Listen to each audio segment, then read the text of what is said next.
Impacto Económico. Para entender mejor la economía de cada día, empresas y negocios, energía, economías regionales, políticas públicas, debate de ideas. Con la conducción del contador Daniel Darrié.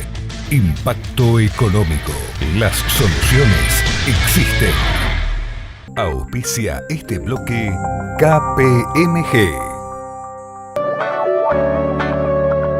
Sancor Seguros. Bienvenidos a Impacto Económico. La propuesta para el programa de hoy es continuar compartiendo las entrevistas que grabáramos en el marco de la Expo de Economía, Finanzas e Inversiones que se desarrolló en Buenos Aires. Muy buen material el que pudimos obtener participando de este evento. Impacto Económico, único medio de la región presente para cubrir lo que es ya un clásico del mundo de la economía, las finanzas y las inversiones. Comencemos con el tema de educación. Vamos a compartir una entrevista con dos padres de alumnos afectados por el paro docente y la primera entrevista en este bloque es con Gustavo Aguirre, que es vocal de la rama media de ATEN. ¿Cómo estás, Gustavo? Bienvenido. ¿Qué tal, Daniel? ¿Cómo andás? Primera consulta, ¿cuál es la diferencia que separa a ATEN de la propuesta del gobierno y que está motivando este paro docente? En primer término, el incumplimiento del año pasado del gobierno de la reapertura de la negociación, cuando el acuerdo que tuvimos a principio de años fue pasado por arriba por el proceso inflacionario y los trabajadores de educación quedamos entre un 10 y 12% por debajo del costo de aumento del costo de vida del año 2016. Este año el gobierno solo ofrece un 4% con una suma en negro y un ajuste trimestral de acuerdo a lo que diga el área de estadísticas y censo de la provincia, lo cual, si no se sabe el punto de partida y el punto de partida es 10-12 puntos por debajo del último proceso inflacionario, es un acuerdo a la baja. Entonces el primer término del planteo gremial es recomponer ese déficit, establecer una recomposición salarial y plantear que cualquier tipo de ajuste relacionado a la inflación no puede ser vencida, porque de ser vencida el que financia la inflación es el trabajador. Si yo voy a cobrar la recomposición salarial del impacto inflacionario 3 meses después, estuve pagando durante 3 meses ese proceso inflacionario. Por lo tanto, voy detrás del proceso inflacionario. Nosotros planteamos que tiene que haber una recomposición por el desfasaje del año anterior, un monto de recomposición salarial que tenga una previsión hacia adelante. Entonces nosotros calculamos que anualmente el proceso inflacionario en la Argentina no va a estar en el 12-17 que dijo las áreas del Ejecutivo Nacional. Todos los que estudian el área de economía, y en tu programa hay gente que conoce el tema, habla del 25-28%. Sí. En general se habla del 2022, ¿no? Sí, pero las estadísticas que nosotros manejamos han dado en los primeros meses del año un incremento mucho más alto de lo previsto por el gobierno, que extendido anualmente a nosotros nos da 28.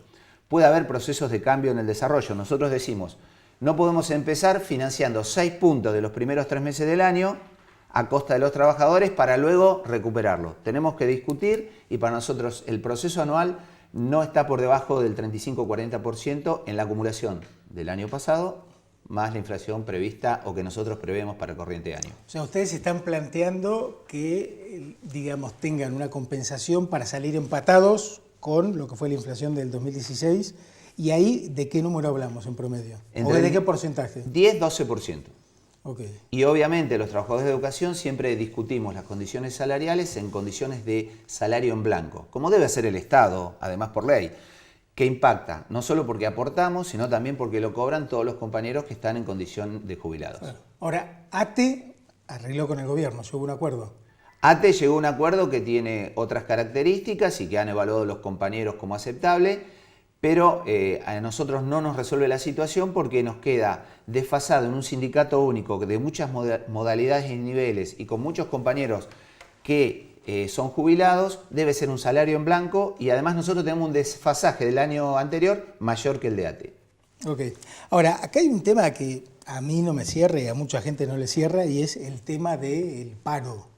O sea, ustedes arrancaron con un paro en medio o iniciando la negociación.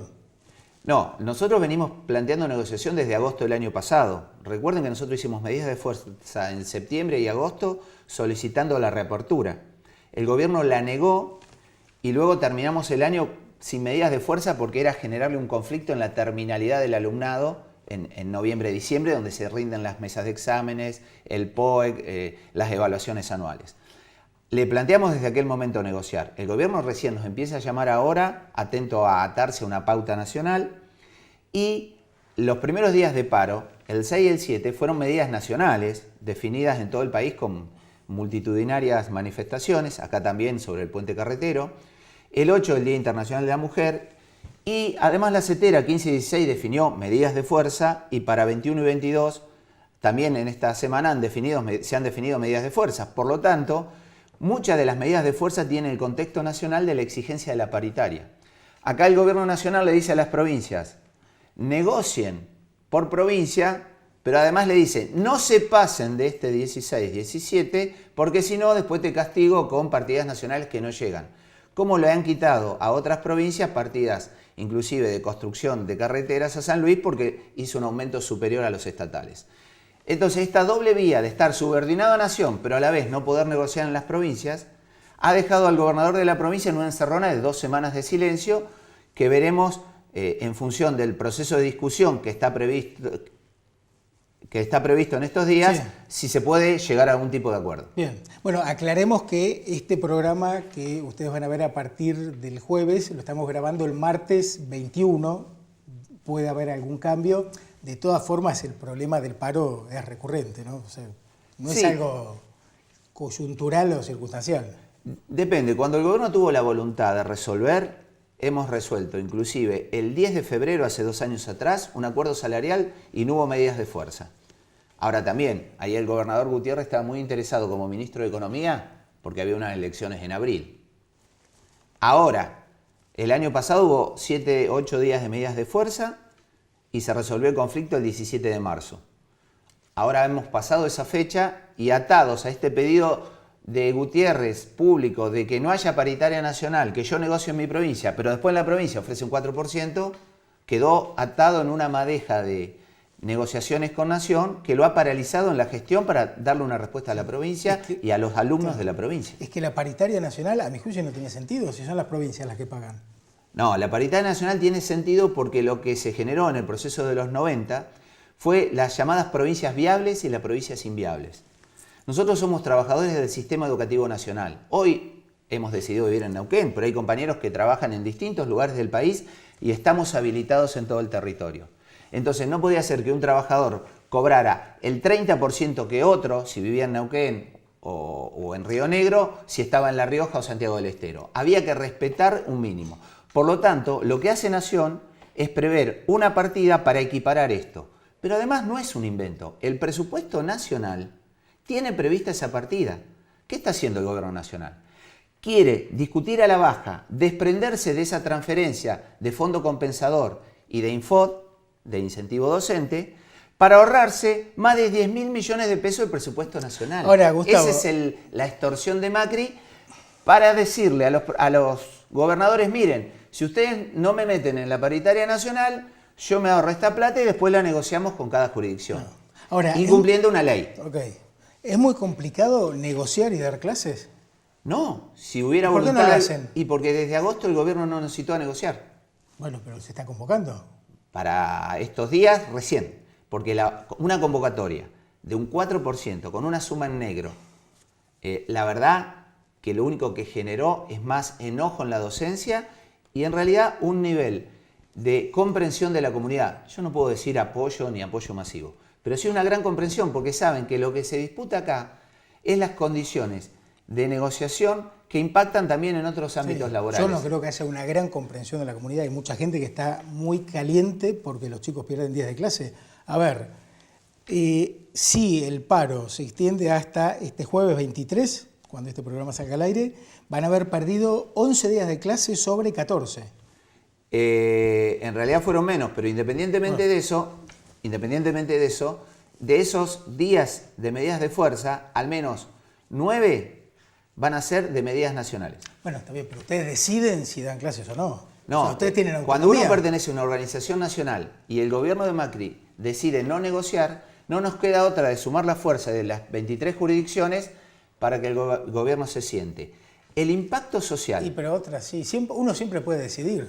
Ustedes no le ponen un revólver en nosotros la cabeza. En septiembre, agosto, octubre, noviembre y diciembre dábamos clase y el gobierno no se quiso sentar a recomponer el déficit para empezar con un piso razonable este año. Es lo que corresponde dar clase, digo. Sí, es parte de la relación laboral y la tensión que existe cuando uno reclama condiciones. Ojo, hay salarios por abajo de la línea de pobreza en la docencia. A ver, el salario promedio de un docente... No se puede hacer promedios. Podemos hablar del salario inicial docente, ronda los 10.000 pesos en la jurisdicción, porque está en otras jurisdicciones 9.300 pesos. Eso para media jornada. Para 25 horas laborales semanales. Para el que recién arranca, digamos. Sí, los primeros años de servicios es el mismo. Hasta ¿Y los un 5 máximo, años de servicio. ¿un máximo de cuánto? 18.000 pesos llega a cobrar un trabajador, pero ya si tuviera, por ejemplo, otra jornada laboral que ya lo pone en 50 horas laborales por arriba, excediendo los convenios colectivos de trabajo de la OIT. Bueno, ahí gana 36.000. Sí, más o no, menos. pero con el impacto en ganancia y como el bruto es mayor, tiene una retención de 4 o 5.000 pesos. Ahora, acá hay un gran perjudicado, o grandes perjudicados, que son los chicos. O sea, hay un derecho que está establecido en la Convención Internacional de los Derechos del Niño, adoptado por Naciones Unidas e incorporado a la Constitución, que habla del derecho al acceso a la educación.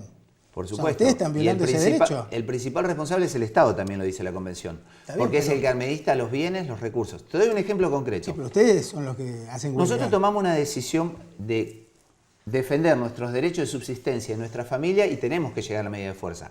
Cuando el gobierno se sentó preventivamente a negociar, no hemos tenido conflicto. Te doy un ejemplo. Hace pocos días se creó un vespertino en Villa Pegüeña, CEPEM 90, para 20 jóvenes para terminar la secundaria, para hacer la escuela secundaria.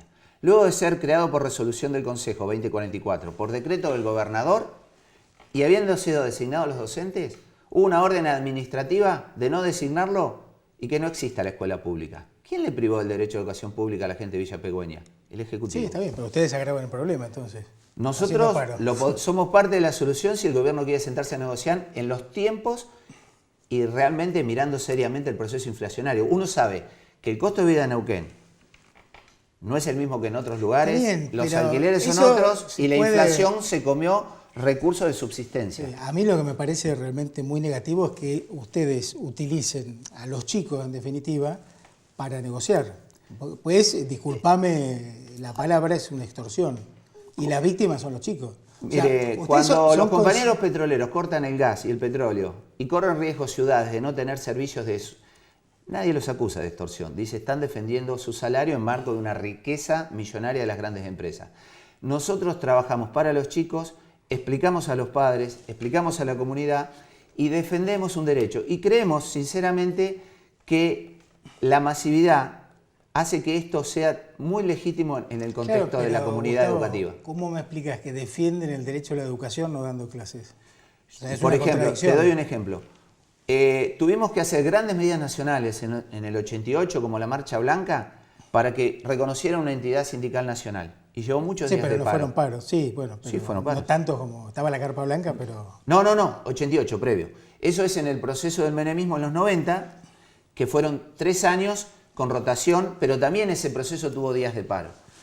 Ahora, el gobierno neoliberal va pasos hacia atrás de los derechos sociales. Porque, por ejemplo, ¿cuál en Neuquén, gobierno neoliberal? El gobierno que tenemos en el Estado Nacional, del cual es socio el gobernador Gutiérrez, ha quitado las netbook a las escuelas públicas. No llegaron los libros.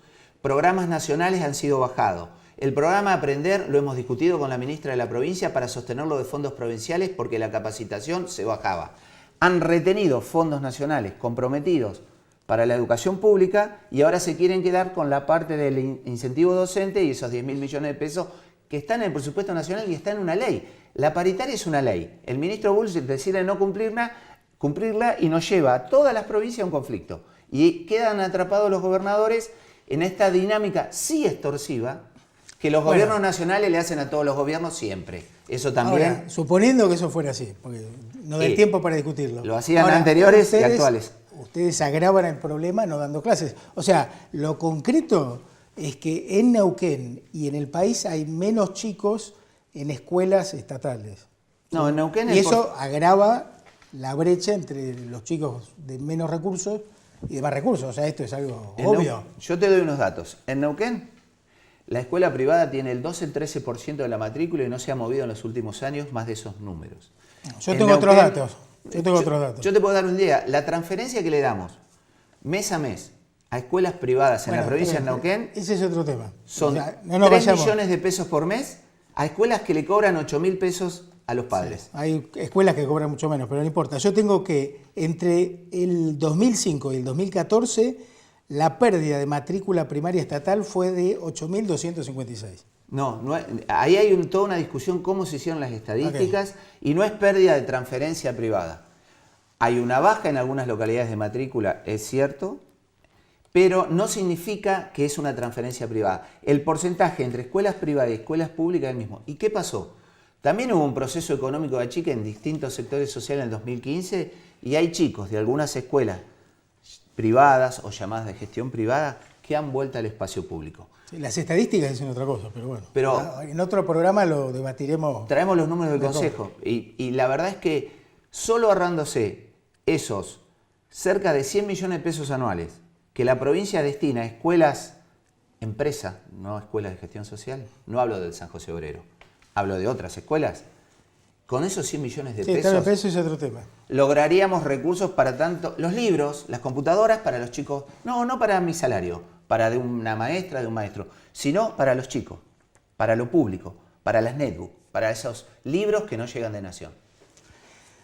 Yo confío que se resuelva pronto el conflicto porque se está afectando el derecho de los chicos a la educación y creo que ustedes son parte del problema en esto. Somos una pata del problema y una parte de la solución y además hay dos llaves para resolverlo. Una la tiene el Gobierno Nacional y el ministro Bullrich convocando a la paritaria y estableciendo criterios generales y la otra la tienen los gobernadores que cuando deciden defender a su población toman medidas, a veces antipáticas con el nivel central, pero útiles para su sociedad provincial. Gracias, Gustavo, por tu tiempo. Gracias, Daniel. Pausa. En el próximo bloque vamos a hablar con padres de chicos afectados por el paro docente. Ya venimos.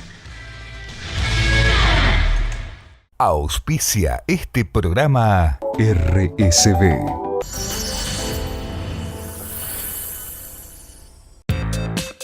Cluster CIAR, un conjunto de organizaciones que desde hace 25 años ofrecen soluciones integradas al mercado y a la sociedad. Cluster CIAR, el equipo que lo hace posible.